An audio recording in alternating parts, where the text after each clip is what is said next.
Agradecemos la presencia de Manuel María Mercedes. Muy buenos días. Buenos días, señor Presidente Mercedes. de la Comisión Nacional de los Derechos Humanos. Así Usted se merece un café, un buen café. pero con mucho Esa gusto. comisión, sí, trabajando de a duro. Yo supongo que... Siempre te escribo y te mando todo. Ay, sí, yo lo veo y digo, le... yo le voy a llenar.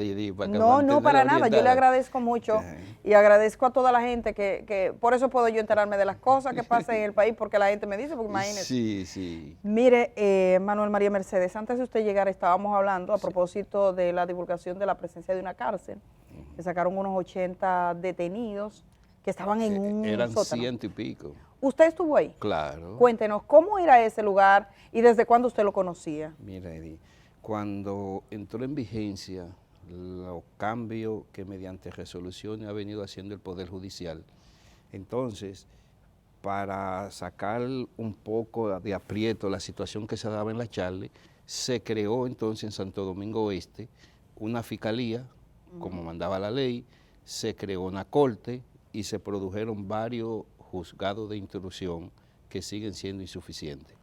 También en un lugar que no fue construido para que la justicia pueda funcionar como debe judicial. Inmediatamente se creó el problema de dónde llevamos los privados de libertad. ¿Qué hacen? Agarran un sótano que era como de un almacenamiento que nadie lo quería, pero no tenían dónde llevarlo. Entonces, ¿Qué fecha estamos hablando? Eso debe tener como 3, casi a 4 años.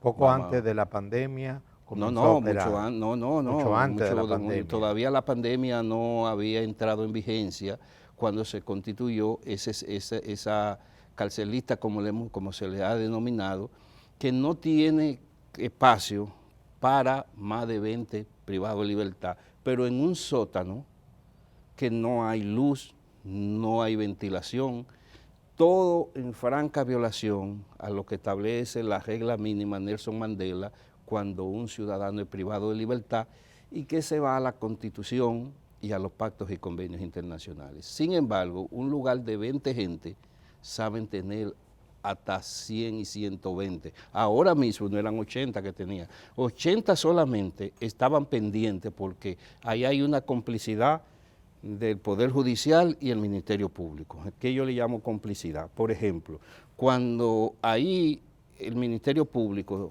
y los jueces, sobre todo de instrucción, dan prisión preventiva hasta por un mes, y la gente dura 3, 4 y hasta 5 por un mes. Pero ¿qué resulta?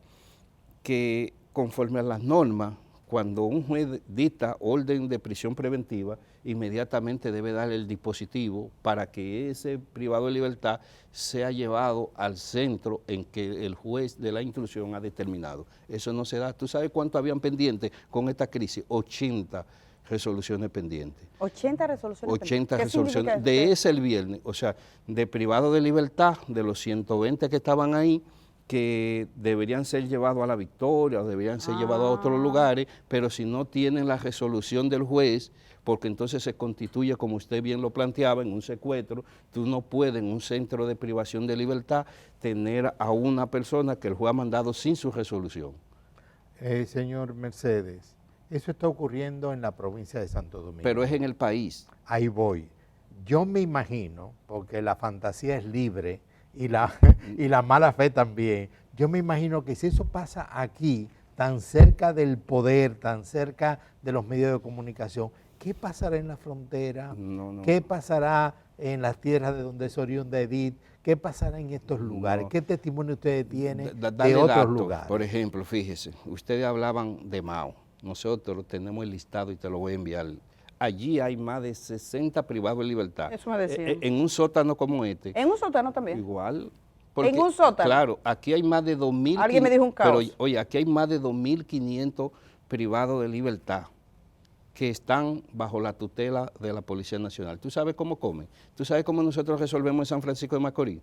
El presidente de allá se ha hecho muy amigo del comedor económico. Presidente de la filial de los derechos humanos de claro, porque el presidente de allá. No, el presidente de la Comisión de los Derechos Humanos de San Francisco de Macorís. Oye, lo que ellos hacen, hay un pastor, todos los días va al comedor, busca la comida y así. Los 2.500 privados de libertad que están en esos centros, como en las carcelitas, dependen su alimentación, porque hay una irresponsabilidad, y me duele, en una Procuraduría General de la República que tú sabes, Eddie, que todos la hemos apoyado. Mira, el sistema penitenciario está al borde del colapso. Yo le pido a ustedes, y sobre todo a Eddie, y a Helman, y a usted, que intervengamos en este problema. Oiga, ¿por qué? Cuando el actual ejecutivo, Luis Abinader, llega a la presidencia, pregunta qué hay que hacer para solucionar el problema penitenciario. Nosotros le dijimos, bueno, presidente, hay que culminar la reforma penitenciaria. Es así que entonces el presidente designa a Roberto Santana y mediante un decreto 456 declara de alto interés la reforma penitenciaria. ¿Qué resulta? Y yo quiero decirlo responsablemente. Iniciamos una mesa penitenciaria. Esa mesa penitenciaria planteó la solución al problema penitenciario para en el 2003 nosotros como derechos humanos y los medios no observáramos lo que está pasando como en la Carcelita, lo que pasa en Mao, lo que pasa en Higüey, lo que pasa en San Francisco de Macorís, en todos los lugares del país. En Higüey, que es uno de los sitios donde más... pero lo de Higüey y eso debe ser parte de un negocio. No, es que todas constituyen un negocio, porque es el gran problema. Entonces, ¿qué resulta? Diseñamos todo un plan. Y yo le he dicho a la Procuraduría que me salgan a desmentirlo, incluyendo la cárcel, el Centro de Privación de Libertad, de nuevo modelo La Parra, para resolver también el problema de La Victoria. ¿Qué resulta? Que de buenas a primeras, a Roberto le torcieron él debe de decirlo, y él lo sabe que yo lo quiero y lo aprecio. ¿Por qué Roberto Santana abandonó el sistema penitenciario y todo lo que hemos venido haciendo, que ya en el 2003 no vamos a poder? O sea, él no está en el sistema. Él no está en la Procuraduría, él recogió como cuando tú recoges y te vas, ¿verdad? ¿Y entonces qué pasó con la comisión? O si el líder, que también es un problema, fíjate, hay 6 países que andan detrás para que Roberto se vaya, entonces él quiere estar aquí.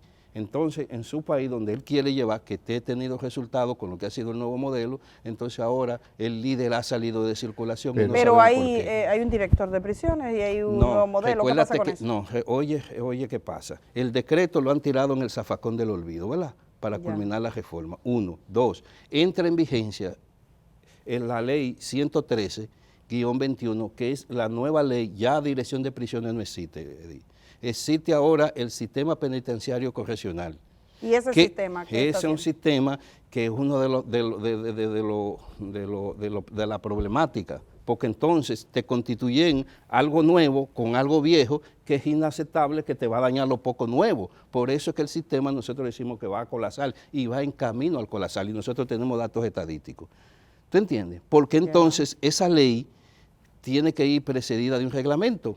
Y ya el plazo que se le dio a la Procuraduría General de la República, entonces resulta que no se ha hecho. Pero oye lo que nosotros estamos planteando, que es lo más importante. Fíjate, hay 2.200 privados de libertad que no se sabe de quién son, porque la Procuraduría dice que no son de ellos, que son de los fiscales, que son de la policía, cuando los privados de libertad todos son de la Fiscalía. Totalmente. Son de la Procuraduría. Porque entonces no saben cómo es un derecho, y solo la Procuraduría puede conculcarlo. Pero óyete otra, Edith. Nosotros tenemos la Defensoría del Pueblo, y si no que no lo desmientan, el Defensor del Pueblo y los Derechos Humanos, tenemos un listado, Edith, que eso llora en la presencia de Dios. ¿Listado de qué? De 2.000 y pico de privados de libertad, que por 1.000 pesos, te puedo mandar la lista, por 1.000 pesos, por 500 pesos, por garantía económica, y otro por multa, y otro que ya han cumplido su pena, y en el marco de una burocracia que la responsabilidad de la Suprema Corte de Justicia también compartida con la Procuraduría, están guardando libertad. O sea que tú tienes 2.000 gente que deberían estar en su casa, y entonces tú también estás en cárcel. Mire, básicamente esto expresa que hay como una especie de desprecio por el que es preso, o sea, el que es preso no es gente. Estamos mirando diferentes facetas, porque unos son, por ejemplo, los que están en cárceles, que están que faltan 1.000 pesos, 2.000 pesos, eso. Otra cosa es lo que estábamos diciendo, por ejemplo, de estos centros que son al margen del sistema, donde la gente paga por estar más, donde son llevados gente como castigo. Usted hablaba de otro sótano. Sí. ¿Cuántos sitios con las características de la cárcel de Bella Colina existen en destacamentos policiales? Así en sótanos, encerrados, ¿y en qué lugares? Higüey. ¿En Higüey hay uno? Pero en lo de Higüey eso es una vergüenza y famoso. Hay 325 presos. Anoche en Higüey habían 325 detenidos en manos de la policía. Donde deberían estar ni siquiera 50.